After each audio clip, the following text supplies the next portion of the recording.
friends, this next book is the last one that we read before we started our school closure, and it is Thank You, Mr. Falker, and it is by Patricia Polacco.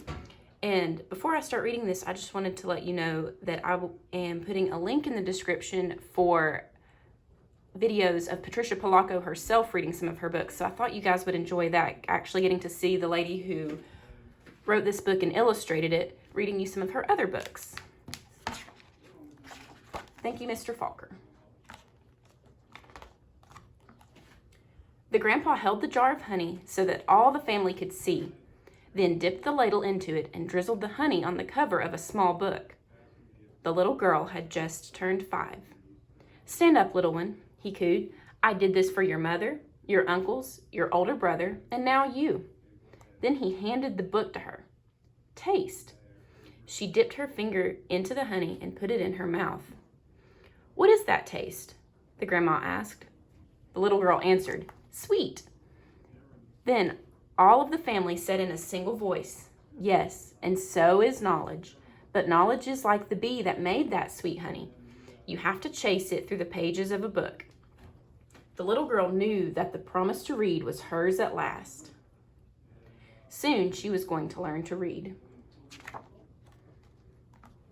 Tricia, the littlest girl in the family, grew up loving books.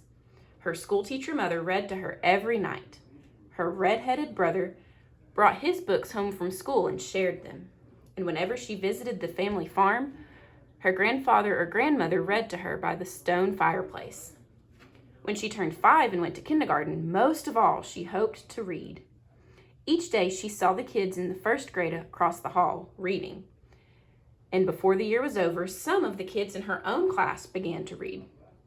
Not Tricia.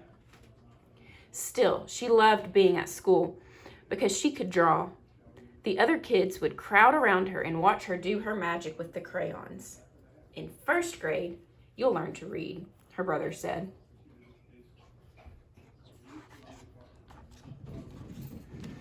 In first grade, Tricia sat in a circle with the other kids.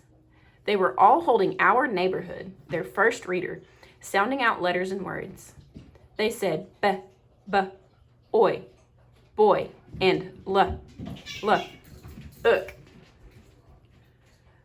The teacher smiled at them when they put all the sounds together and got a word right. But when Tricia looked at a page, all she saw were wiggling shapes. And when she tried to sound out words, the other kids laughed at her. "Tricia, what are you looking at in that book?" They'd say. "I'm reading," she'd say back to them. But her teacher would move on to the next person. Always when it was her turn to read, the teacher had to help her with every single word. And while other kids moved up into the second reader and third reader, she stayed alone in Our Neighborhood. Tricia began to feel different. She began to feel dumb.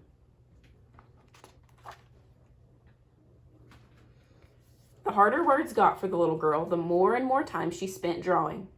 How she loved to draw, or just sitting and dreaming, or when she could, going for walks with her grandmother. One summer day, she and her grandma were walking together in the small woods behind their farm. It was twilight. The air was sweet and warm. Fireflies were just coming up from the grasses. As they walked, Tricia said, "Grandma, do you think I'm different?" "Of course," her grandma answered. "To be different is the miracle of life. You see all those little fireflies? Every one is different." "Do you think I'm smart?" Tricia didn't feel smart. Her grandma hugged her. "You are the smartest, quickest, dearest little thing ever." Right then, the little girl felt safe in her grandma's arms. Reading didn't matter so much. Tricia's grandma used to say that the stars were holes in the sky. They were the light of heaven coming from the other side. And she used to say that someday she would be on the other side, where the light comes from. One evening they lay on the grass together and counted the lights from heaven. "You know," her grandma said, "all of us will go there someday. Hang on to the grass or you'll lift right off the ground and there you'll be." They laughed and both hung on to the grass. But it was not long after that night that her grandma must have let go of the grass, because she went to where the lights were on the other side. And not long after that, Trisha's grandpa let go of the grass too. School seemed harder and harder now. Reading was just plain torture. When Sue Ellen read her page or Tommy Bob read his page, they read so easily that Trisha would watch the top of their heads to see if something was happening to their heads that wasn't happening to hers. And numbers were the hardest thing of all to read. She never added anything right. Line the numbers up before you add them, the teacher would say. But when Trisha tried, the numbers looked like a stack of blocks, wobbly and ready to fall. She just knew that she was dumb. Then one day her mother announced that she had gotten a job teaching in California, a long way from the family farm in Michigan. Even though her grandma and grandpa were gone, the little girl didn't want to move. Maybe, though, the teachers and kids in her new school wouldn't know how dumb she was. She and her mother and brother moved across the country in a two-tone 1949 Plymouth. It took 5 days. But at the new school, it was the same. When she tried to read, she stumbled over her words. The cat ran. She was reading like a baby in the 3rd grade. And when her teacher read along with them and called on Trisha for an answer, she gave the wrong answer every time. "Hey, dummy," a boy called out to her on the playground. "How come you're so dumb?" Other kids stood near him, and they laughed. Trisha could feel tears burning in her eyes. How she longed to go back to her grandparents' farm in Michigan. Now, Trisha wanted to go to school less and less. "I have a sore throat," she'd say to her mother, or "I have a stomach ache."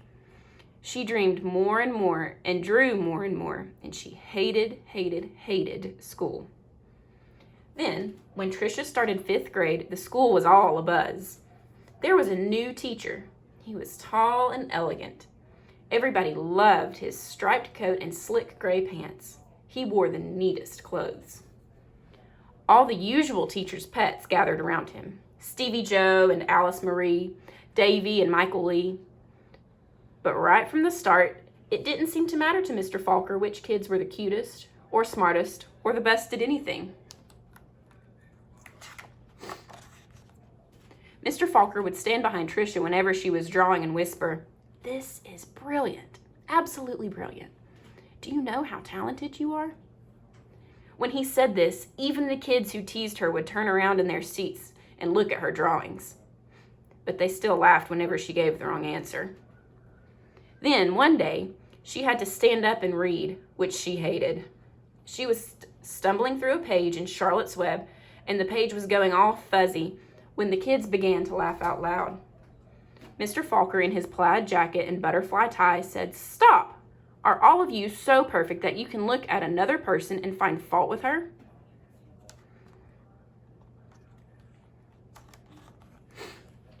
That was the last day anyone laughed out loud or made fun of her. All except Eric. He had sat behind Trisha for 2 whole years, but he seemed to almost hate her. Trisha didn't know why. He waited by the door of the classroom for her and pulled her hair. He waited for her on the playground, leaned into her face, and called her Toad. Trisha was afraid to turn any corner for fear Eric would be there. She felt completely alone.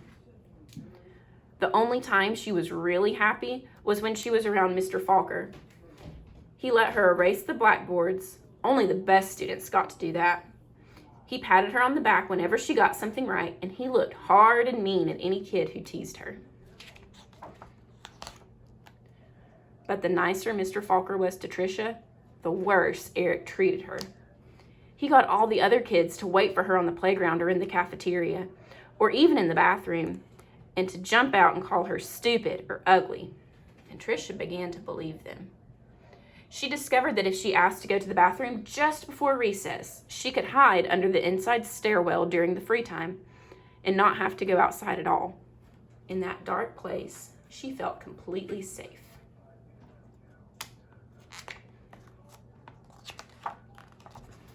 But one day at recess, Eric followed her to her secret hiding place. "Have you become a mole?" he laughed. And then he pulled her out into the hall and danced around her. "Dumbbell, dumbbell, maggoty old dumbbell." Tricia buried her head in her arms and curled up in a ball. Suddenly, she heard footsteps. It was Mr. Falker. He marched Eric down to the office, and when he came back, he found Tricia. "I don't think you'll have to worry about that boy again," he said softly. "What was he teasing you about, little one?" "I don't know," Tricia shrugged. Tricia was sure Mr. Falker believed she could read. She had learned to memorize what the kid next to her was reading, or she would wait for Mr. Falker to help her with the sentence. Then she'd say the same thing he did. "Good," he would say. Then, one day, Mr. Falker asked her to stay after school and help with wash the blackboards. He put on music and brought out little sandwiches as they worked and talked. All at once, he said, "Let's play a game. I'll shout out letters. You write them on the board with a wet sponge as quickly as you can." "A," he shouted. She wiped a watery A. "8," he shouted. She made a watery 8. 14, 3, D, M, Q, he shouted out. He shouted out many, many letters and numbers. When he walked up behind her, and together they looked at the board. It was a watery mess. Tricia knew that none of the letters or numbers looked like they should. She threw the sponge down and tried to run. But Mr. Falker caught her arm and sank to his knees in front of her. "You poor baby," he said.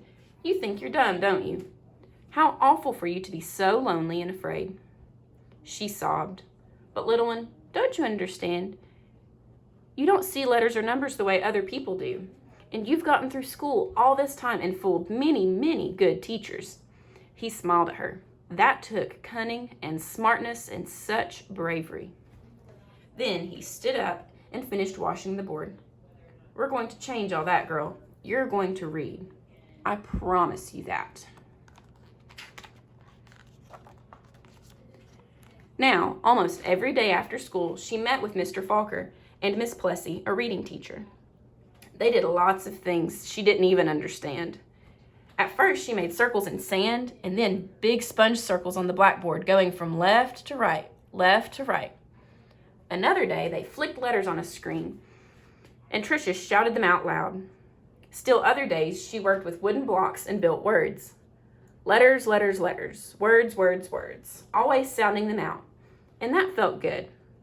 But though she'd read the words, she hadn't read a whole sentence. And deep down, she still felt dumb. And then one spring day, had it been 3 months or 4 months since they had started, Mr. Falker put a book in front of her. She'd never seen it before. He picked a paragraph in the middle of a page and pointed at it, almost as if it were magic, or as if light poured into her brain. The words and sentences started to take shape on the page as they never had before. She marched them off to... Slowly, she read a sentence, then another, and another. And finally, she'd read a paragraph, and she understood the whole thing. She didn't notice that Mr. Falker and Miss Plessy had tears in their eyes. That night, Tricia ran home without stopping to catch her breath. She bounded up the front steps, threw open the front door, and ran through the dining room to the kitchen. She climbed up on the cupboard and grabbed a jar of honey. Then she went into the living room and found the book on a shelf, the very book that her grandpa had shown her so many years ago.